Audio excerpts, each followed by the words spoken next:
Halo semuanya, perkenalkan kami dari kelompok 4 AM2B. Kami akan menjelaskan prosedur pembelian kredit pada PT Aneka Duta Bangunan. Saya, Anti Rohayati Putri, dengan NIM 4112201039 dan rekan saya, Fireni Aulia Rahma dengan NIM 4112201046. Saya Nici Aswar dengan NIM 4112201058. PT Aneka Duta Bangunan bergerak di bidang apa ya?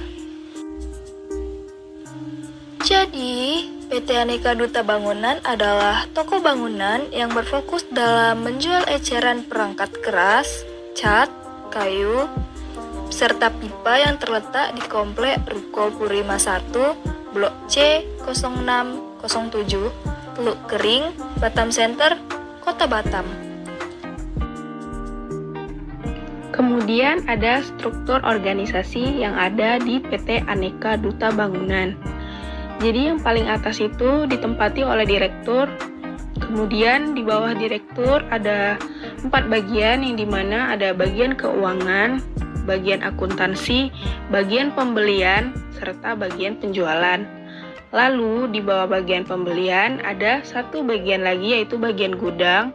Kemudian di bawah bagian penjualan ada bagian pengantaran.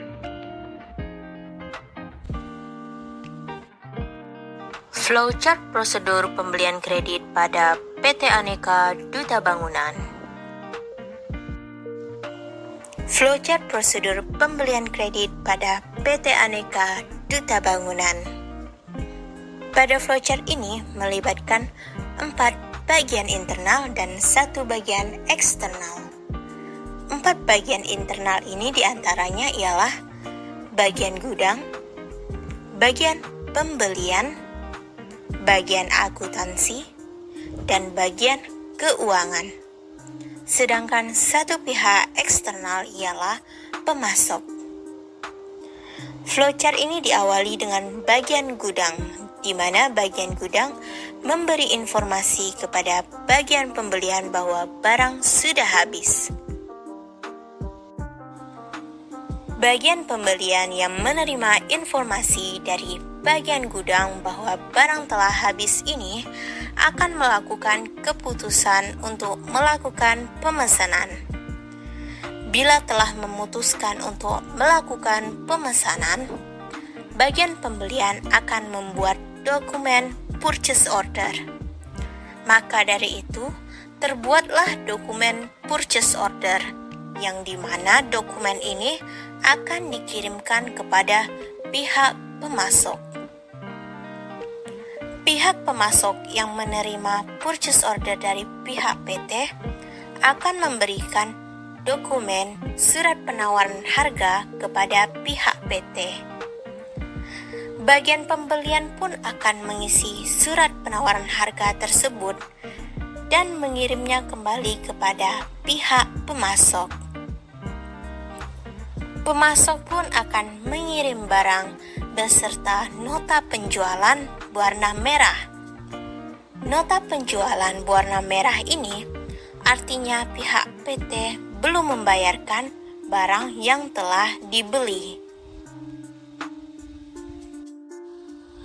Bagian pembelian yang menerima barang beserta nota penjualan berwarna merah dari pihak pemasok akan memberikan nota penjualan beserta barang tersebut kepada bagian gudang. Bagian gudang yang menerima nota penjualan dan barang ini akan memeriksa barang yang dipesan. Kemudian, nota pembelian yang sudah diperiksa akan diberikan kepada bagian akuntansi.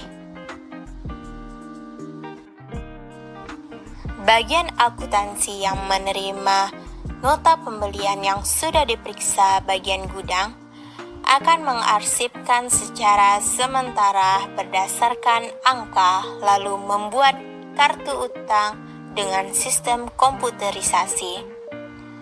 File kartu utang tersebut akan disimpan dan data kartu utang akan dikirim kepada bagian keuangan.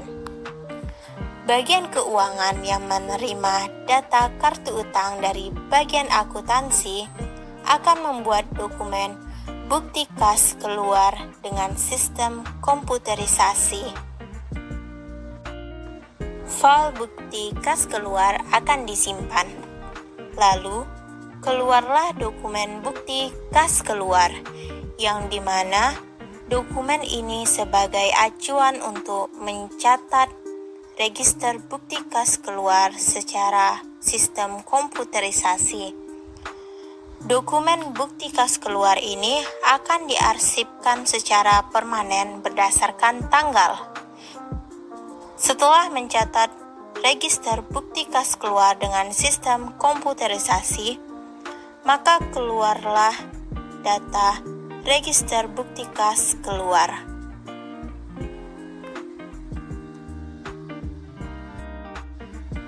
Di akhir, pemasok akan memberi nota pembelian berwarna putih beserta kwitansi.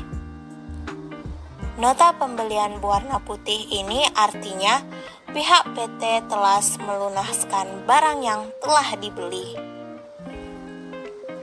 Kwitansi dan nota pembelian yang diterima ini akan diarsipkan secara permanen berdasarkan nomor pemasok. Maka dari itu, selesailah flowchart prosedur pembelian kredit pada PT Aneka Duta Bangunan.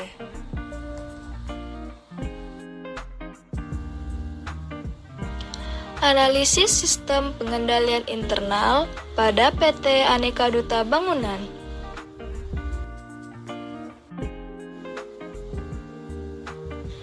Analisis sistem pengendalian internal pada PT Aneka Duta Bangunan. Yang pertama, pada PT Aneka Duta Bangunan, fungsi penerimaan dan fungsi penyimpanan dilakukan oleh orang yang sama. Yang kedua, PT Aneka Duta Bangunan tidak membuat surat permintaan pembelian dan hanya membuat surat order pembelian, kemudian diotorisasi oleh fungsi pembelian. Yang ketiga, PT Aneka Duta Bangunan ini tidak memiliki laporan penerimaan barang. Yang keempat, pada PT Aneka Duta Bangunan tidak hanya fungsi gudang yang dapat memeriksa barang yang datang. Yang kelima, pada PT Aneka Duta Bangunan, fungsi gudang melakukan pemeriksaan dan pengecekan barang hanya menggunakan nota pembelian. Setelah melakukan survei, kami dapat memberikan beberapa saran untuk dijadikan masukan oleh PT Aneka Duta Bangunan. Di antaranya, 1. Sebelum fungsi pembelian membuat purchase order, sebaiknya fungsi gudang membuat permintaan pembelian terlebih dahulu. Yang kedua, fungsi pembelian sebaiknya membuat purchase order sebanyak 2 rangkap. Yang ketiga, fungsi penerimaan sebaiknya dipisah dengan fungsi penyimpanan barang. Yang keempat, penerimaan dan pemeriksaan barang yang datang sebaiknya dilakukan oleh fungsi gudang saja.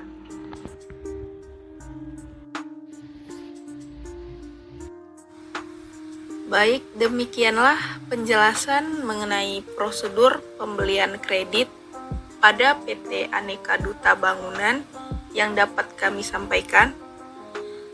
Saya mengucapkan terima kasih kepada Bapak dan Ibu dosen, serta penonton yang sudah menonton video ini. Semoga video ini bisa menambah wawasan serta pengetahuan untuk para penonton. Insya Allah video ini akan berguna di masa yang akan datang.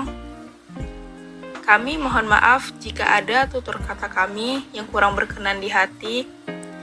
Saya, Fireni Aulia Rahma, mewakili kedua rekan saya, yaitu Anti Rohaiti Putri dan Nici Aswar, pamit undur diri.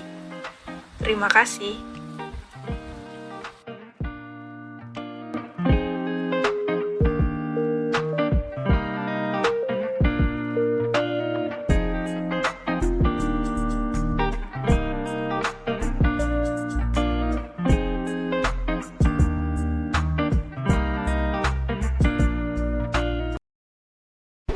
created using Powtoon.